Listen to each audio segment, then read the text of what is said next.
jóvenes también. En Romanos capítulo 11, el verso 36 dice, porque de Él, por Él y para Él son todas las cosas. A Él sea la gloria por los siglos de los siglos. Amén. De Él, por Él y para Él. Yo no sé si ustedes se han hecho algunas veces las preguntas que yo me he hecho y que otros hacen. Y la pregunta es, ¿y el porqué de todo? Es cierto, y yo siempre cuando doy clases a los alumnos, ayer mismo le estaba diciendo a algunos, cuando venimos delante de Dios no tenemos que preguntarle el por qué, sino el para qué. Porque claro, casi siempre nos preguntamos el por qué me pasa esto, por qué ocurre lo otro, por qué un terremoto está destrozando miles de vidas, ¿por qué, Señor? Y pues como estábamos estudiando el libro de Job, pues, miren, si nosotros nos atrevemos a preguntarle a Dios por qué, es un poco presuntuoso, ¿no?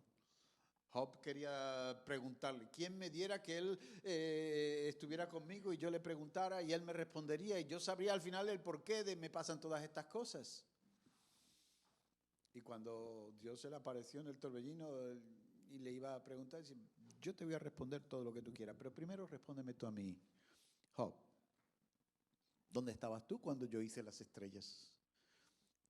Cuando hice las Pléyades? ¿Dónde estabas tú cuando creé al Leviatán? ¿Dónde estabas tú cuando saqué los vientos? ¿Dónde estabas tú cuando, explícame dónde se hacen las nubes? Y Job se fue haciendo cada vez más pequeñito y al final dijo, oh, de oídas te oía, pero ahora mis ojos te ven y me arrepiento. No decías que no tenía nada que arrepentirte. Amados, no podemos demandar a Dios respuestas de por qué. Dios es soberano, Dios es Dios. Ahora sí que podemos decirle, ¿para qué estoy experimentando esto en mi vida?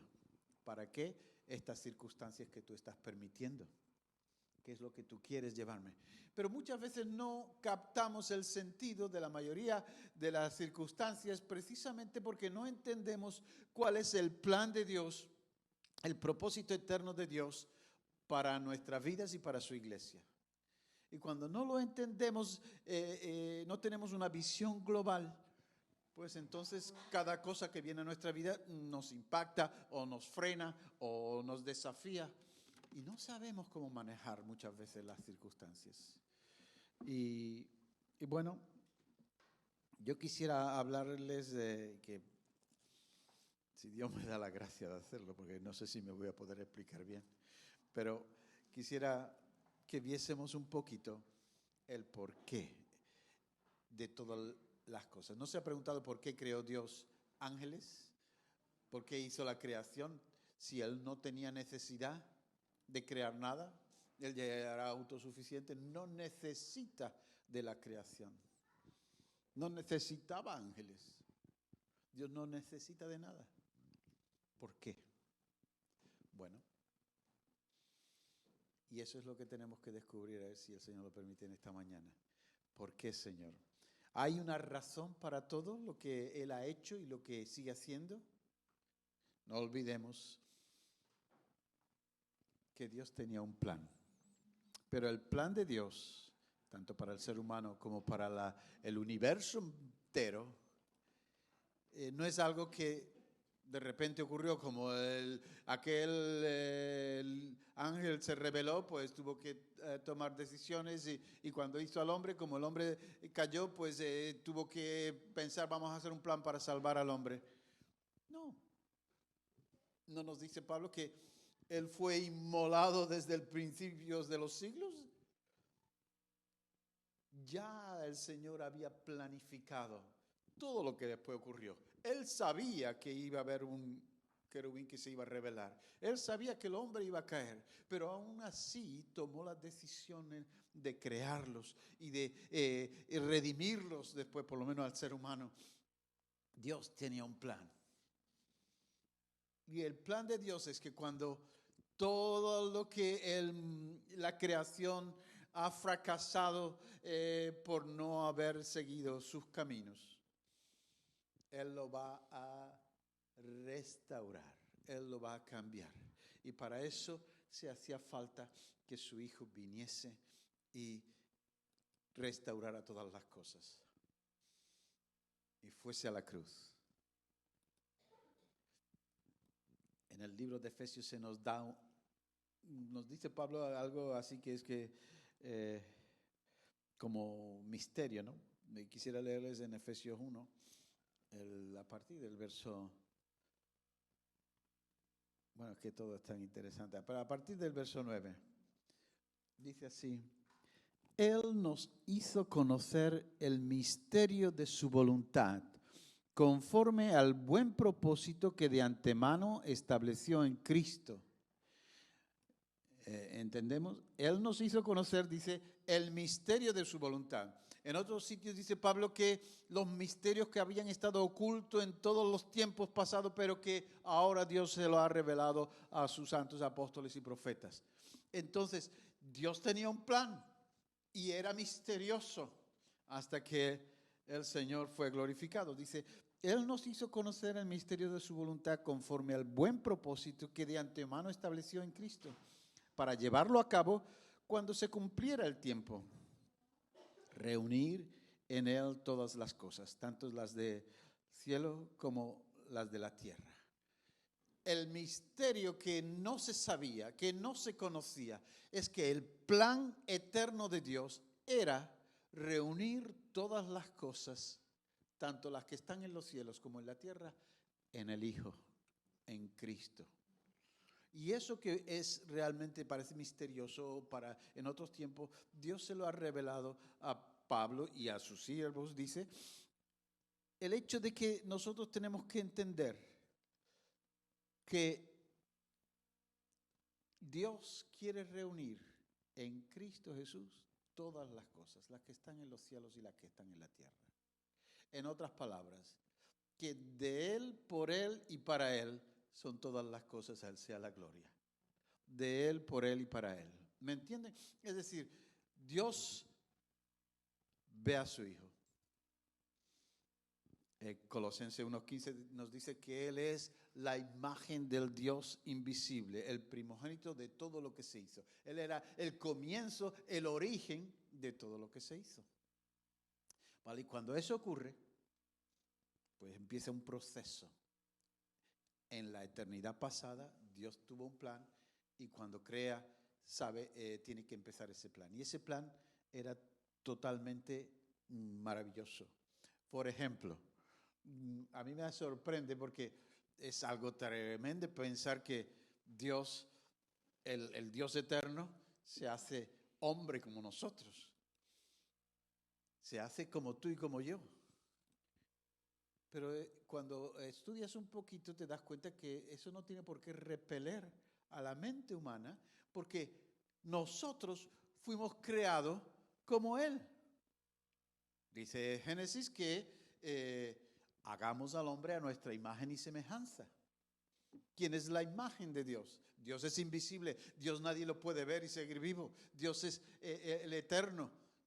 Pero Pablo nos dice en Colosenses 1:15 que Cristo Jesús es la imagen del Dios invisible. Por lo tanto, cuando Dios creó al ser humano, lo estaba haciendo como la imagen del Hijo. Por eso después el Hijo puede venir y hacerse hombre, porque estaba tomando de nuevo su propia imagen. No estaba siendo algo monstruoso, era algo precioso, que Él se encarna. Pero en el plan de Dios, desde el principio, crea al hombre a la imagen del Hijo. Y ahora el Hijo toma la imagen del hombre, de tal manera que viene a redimirnos y a buscar y salvar lo que se había perdido. Y reunir en sí mismo a toda la humanidad, redimirla y transformarla y unirla. Pero Dios no, el Señor, cuando viene a nuestra vida, no nos reforma. Él no viene para que nos portemos bien y para que seamos buenos con nuestro prójimo. Él sabía que la vieja naturaleza no puede heredar la vida eterna. Y entonces viene el Señor y hace algo diferente. El postrer Adán, Él decide empezar de nuevo con el material antiguo, pero empezar de nuevo.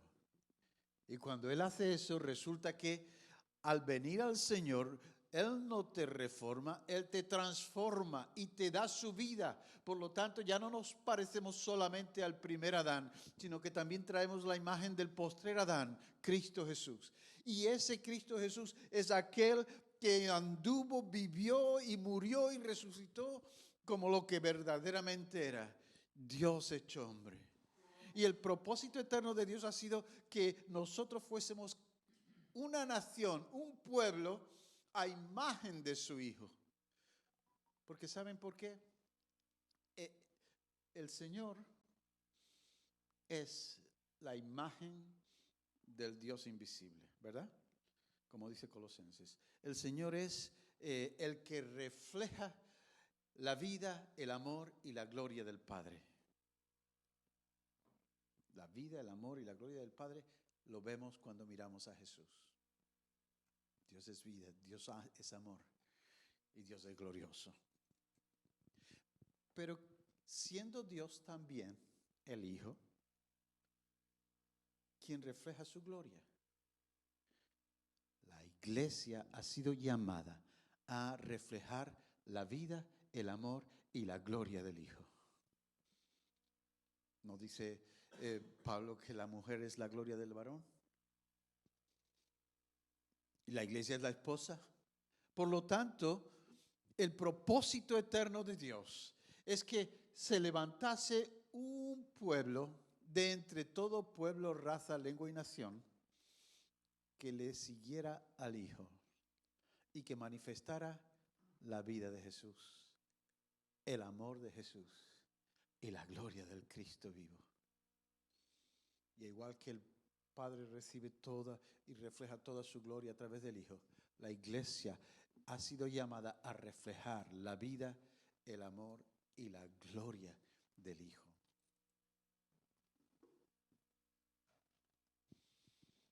¿Y cómo hacemos eso? Porque a final de cuentas está muy bien la teoría, pero ¿cómo podemos nosotros llegar a ser todo aquello para lo cual Dios planificó la creación de la compañera de su Hijo?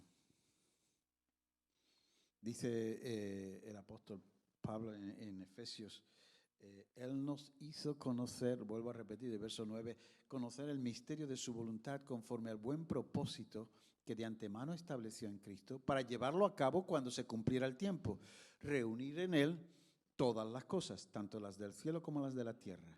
En Cristo también fuimos hechos herederos, pues fuimos predestinados según el plan de aquel que hace todas las cosas conforme al designio de su voluntad, a fin de que nosotros, que ya hemos puesto nuestra esperanza en Cristo, seamos para alabanza de su gloria. Cristo es la gloria del Hijo y nosotros tenemos que ser la gloria de Cristo.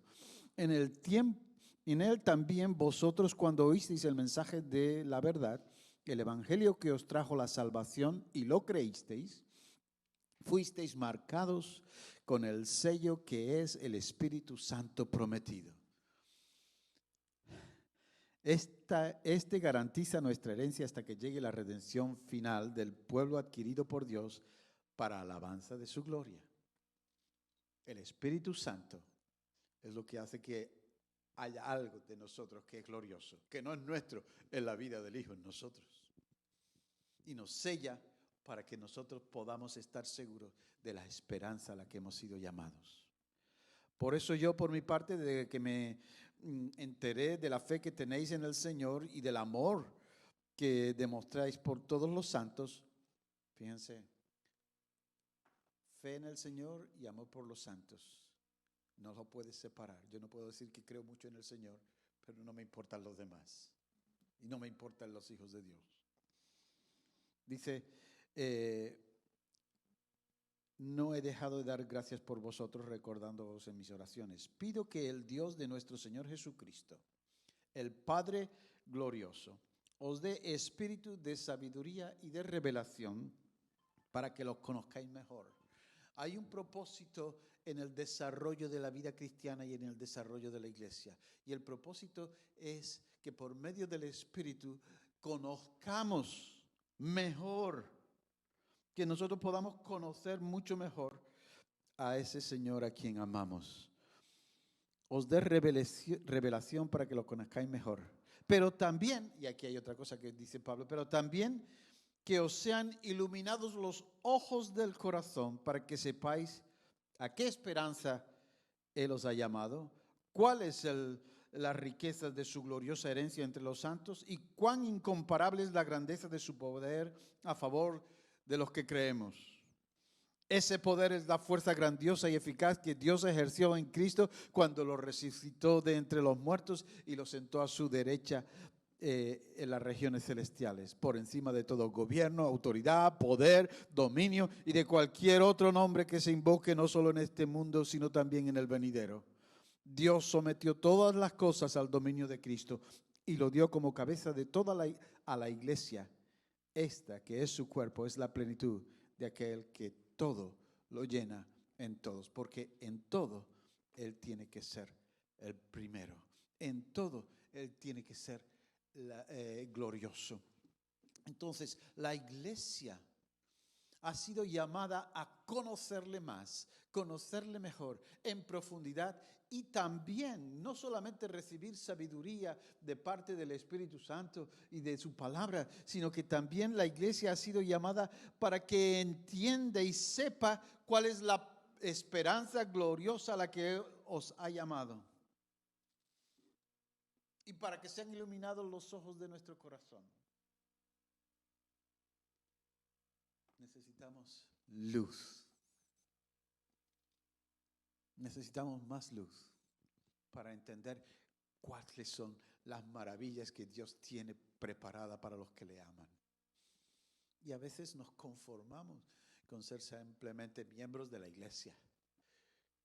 Pero oye, que el Señor te ha llamado para que experimentes el glorioso poder de su resurrección. Y cuando el enemigo te ataca, pero tú sabes que un momento es que el que está a la diestra del Padre, sobre todo poder, autoridad, dominio, señorío de este tiempo y del futuro, el que está a la diestra del Padre es el que mora en mí y que quiere hacerse carne en mí como se hizo en María. Y quiere vivir.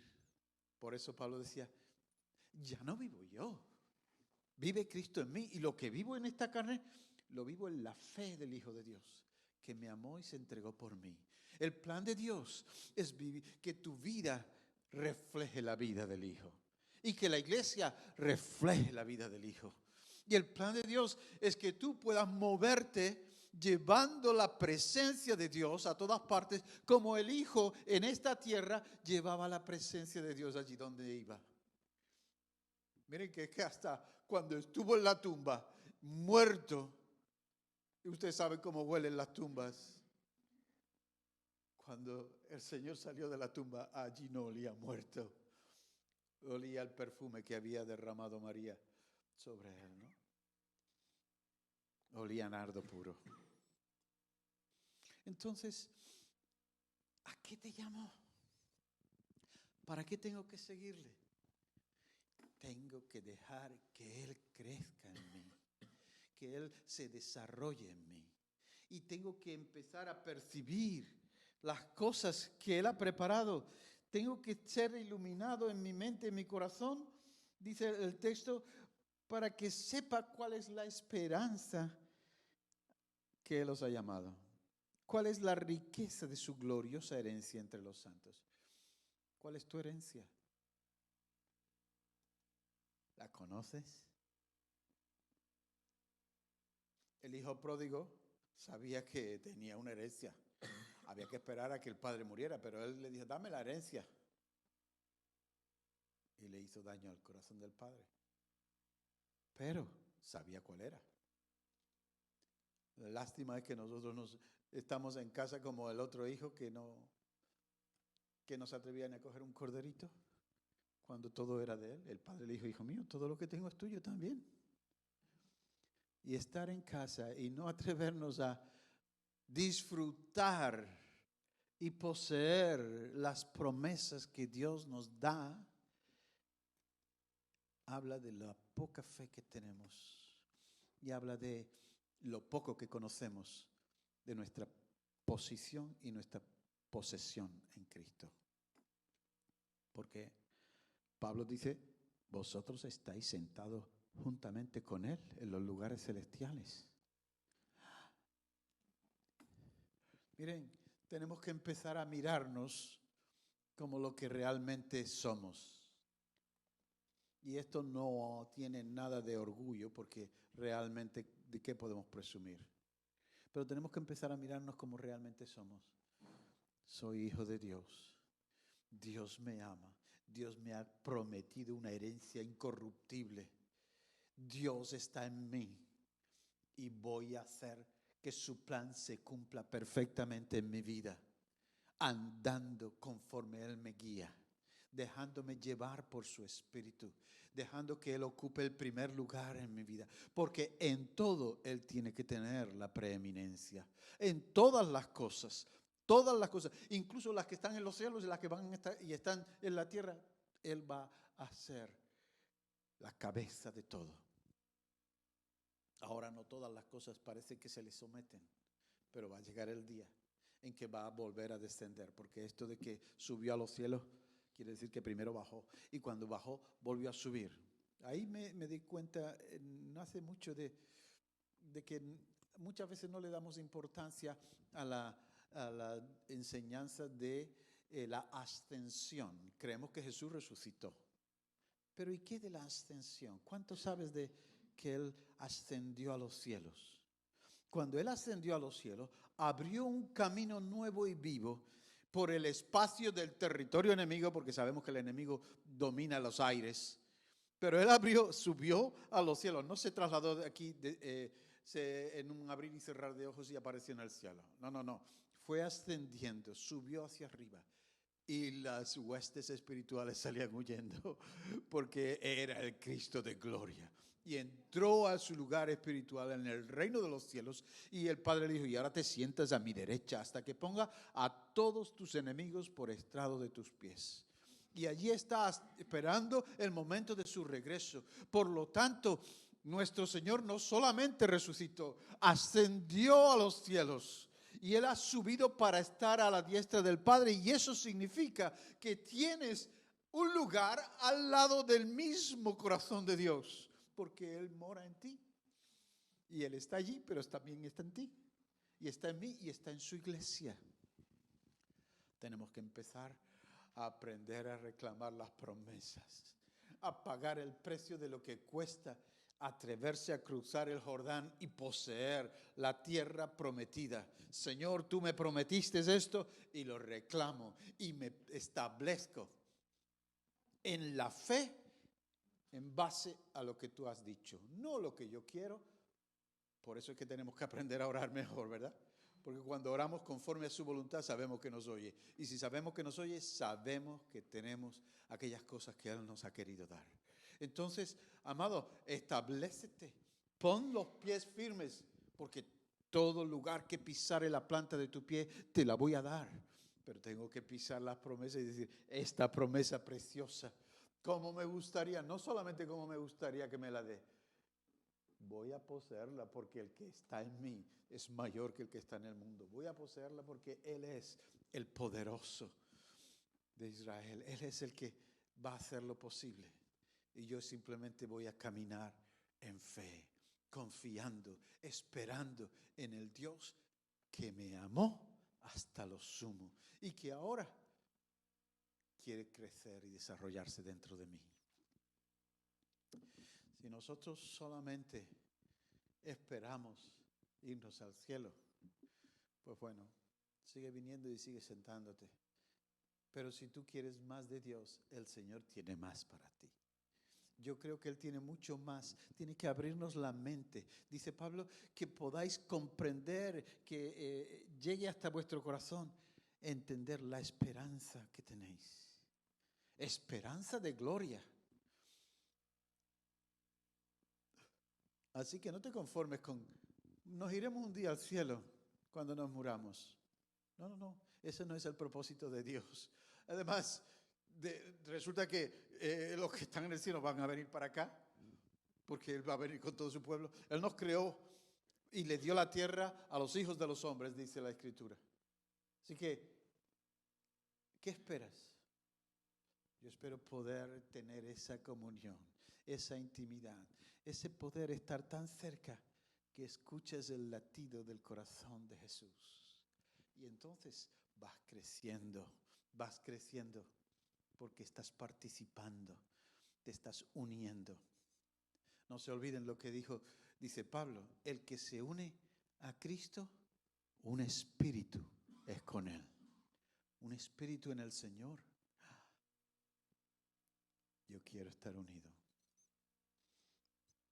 Por eso dice Pablo en los Efesios que el Señor también os sean iluminados los ojos del corazón. Se nos fue el tiempo, pero déjenme que les diga una cosa. Recuerda en Juan capítulo 9, había un hombre ciego de nacimiento. Y los discípulos le dijeron, ¿quién pecó, este o sus padres para que haya nacido así?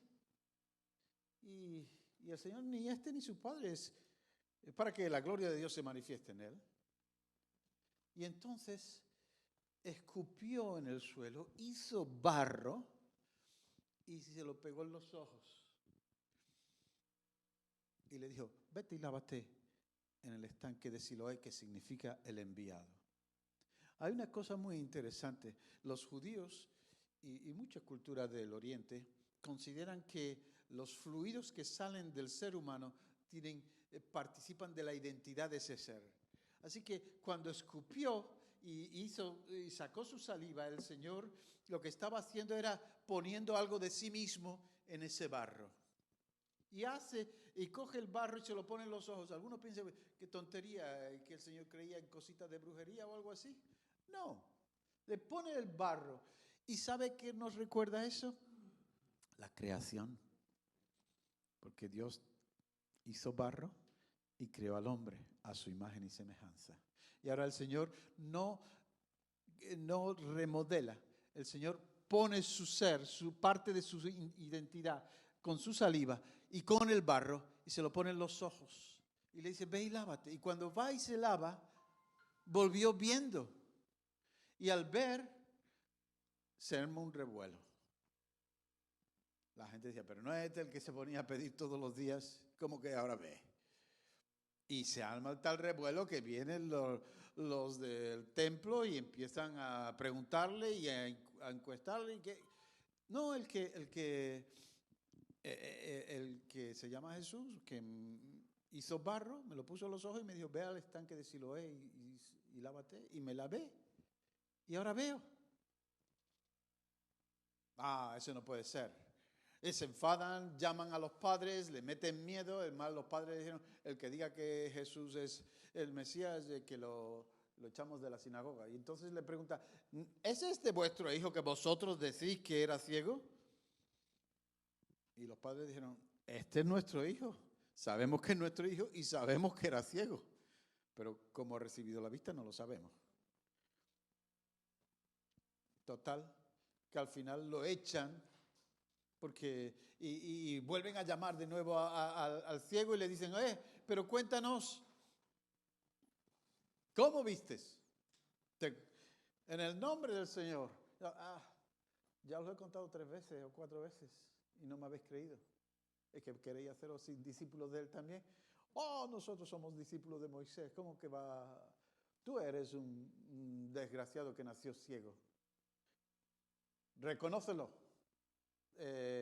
Ese hombre es un pecador. Y le dice, yo no sé, pero nunca se oyó que los pecadores hagan milagros. Pero aquellos que temen a Dios y guardan sus mandamientos, Dios los oye. Y si es pecador o no, no lo sé. Pero una cosa sé, que yo antes era ciego y ahora veo. Y lo echaron de la sinagoga y lo expulsaron. El Señor se enteró y va a su encuentro. Y lo encuentra y le dice, ¿crees en el Hijo del Hombre? ¿Quién es Señor? Para que crea en Él. Porque él sabía quién era Jesús, pero no lo había visto. Porque estaba ciego cuando le puso el barro en los ojos. Y el Señor dice, pues le has visto. El que habla contigo soy yo. Y se creó. Y postrándose lo adoró. Amados, hay algo que tenemos que dejar. Señor, pon de nuevo, reábreme los ojos, quiero volver a verte. Necesito esa renovación interior que permita que yo pueda tener visión de lo eterno y no solamente de las cosas que me rodean. Visión de tu plan, visión de tu proyecto de vida para mí. Porque siempre tuvo un proyecto. Cuando tú naciste, el Señor ya sabía quién eras. Es más, dice la Escritura que cuando estabas en el vientre de tu madre, sus ojos vieron tu embrión. O sea que no has pasado desapercibido. Siempre ha habido un interés especial por ti. Igual que sigue teniendo el Señor un interés especial por su iglesia. Pero tenemos que pedirle, Señor, permíteme acercarme más. Permíteme que los ojos de mi corazón sean iluminados. En Juan dice, yo soy la luz del mundo. Yo soy la luz del mundo. Y el que me sigue no andará en tinieblas. Y el propósito de Dios es que su iglesia no ande en tinieblas, sino que sepa la gloriosa esperanza a la que ha sido llamada. Y el propósito no es que tu vida andes luchando cada día por salir adelante, sino que tienes que luchar cada día por salir adelante, pero tienes que entender quién eres en Cristo para poder establecerte en sus promesas y decir, yo vivo porque Él vive. Yo soy amado porque Él me amó. Y yo voy a encontrarme con Él un día. Y todo lo que veo ahora mismo va a pasar. Pero el que hace la voluntad de Dios permanece para siempre. Y uno puede decir, Señor, quiero estar más cerca de ti. Abre mis ojos, oh Cristo, decía el cántico, ¿no? Quiero verte más. Quiero experimentarte más. Quiero saber cuáles son esas gloriosas promesas y esa esperanza maravillosa que tú has preparado. No me conformo con solamente haber sido creado a tu imagen, sino quiero ser recreado completamente y no solamente alguna parte que no me gustan, aquellas cosas que en mí tienen que ser cambiadas. No, todo para que otros puedan ver en mí, para que otros puedan ver en tu iglesia tu vida, tu amor, tu gloria. Hemos sido llamados para reflejar su gloria a través del amor que Él ha puesto en nuestros corazones por su Espíritu. Hemos sido llamados a mostrar que está vivo porque vive en nosotros. Vive como Él quiere. Pablo dice también en Efesios, quitaros las viejas vestiduras, quitaros el viejo hombre de encima y revestíos del nuevo, el cual va transformándose y renovándose conforme a la imagen del que lo creó. Revestidos del nuevo hombre, de la nueva mujer que es Cristo en ti, del nuevo hombre. Creo que debemos decirle, ábreme los ojos de nuevo, ábreme los ojos. Quiero verte,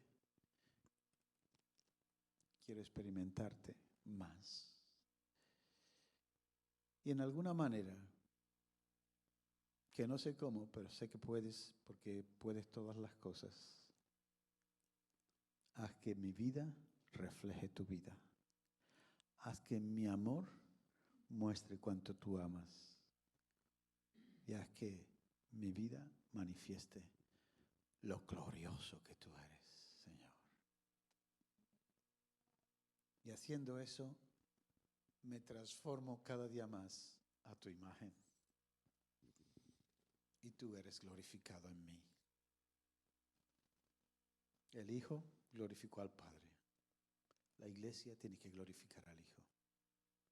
Y eso solamente lo pudo hacer porque el Espíritu Santo estaba con él. Y eso solamente lo podemos hacer cuando dejamos al Espíritu Santo que lo haga en nosotros. ¿Oramos al Señor? Nos ponemos de pie un momento y oramos.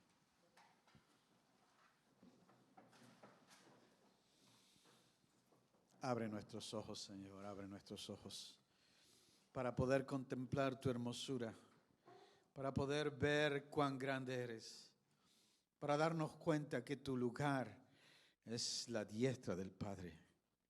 Abre nuestros ojos, Señor, los ojos de nuestro corazón, para entender la esperanza a la que nos has llamado, para captar con todos los santos lo que es la anchura, la longitud, la altura y la profundidad de tu amor en nosotros. Haznos ver, Señor. Déjanos que nuestra mirada no esté siempre solamente en el día a día. Déjanos vivir cada día como para la eternidad, porque sabemos que a eso nos has llamado, a vivir contigo para siempre. Señor, glorifícate en tu iglesia. Llévanos, Espíritu Santo, a poner al Hijo en primer lugar en todo en nuestra vida, de tal manera que en todas las cosas Él tenga la preeminencia. Espíritu Santo, sin ti no podemos, pero contigo podemos ser la iglesia que Él necesita, que Él busca, la que va a venir a buscar. Ayúdanos, Señor, a vestirnos con tus vestiduras. Y para eso oramos en tu precioso nombre. Amén y amén. Podemos tomar asiento, vamos a ir acabando. Doy muchas gracias a Alfonso por traer la palabra que el Señor ha puesto en su corazón y damos muchas gracias a Dios por su palabra. Qué bueno que su iglesia tiene un propósito. No estamos por casualidad aquí. Él creó a su cuerpo, a su iglesia con un propósito y un propósito eterno. Y damos muchas gracias a Dios.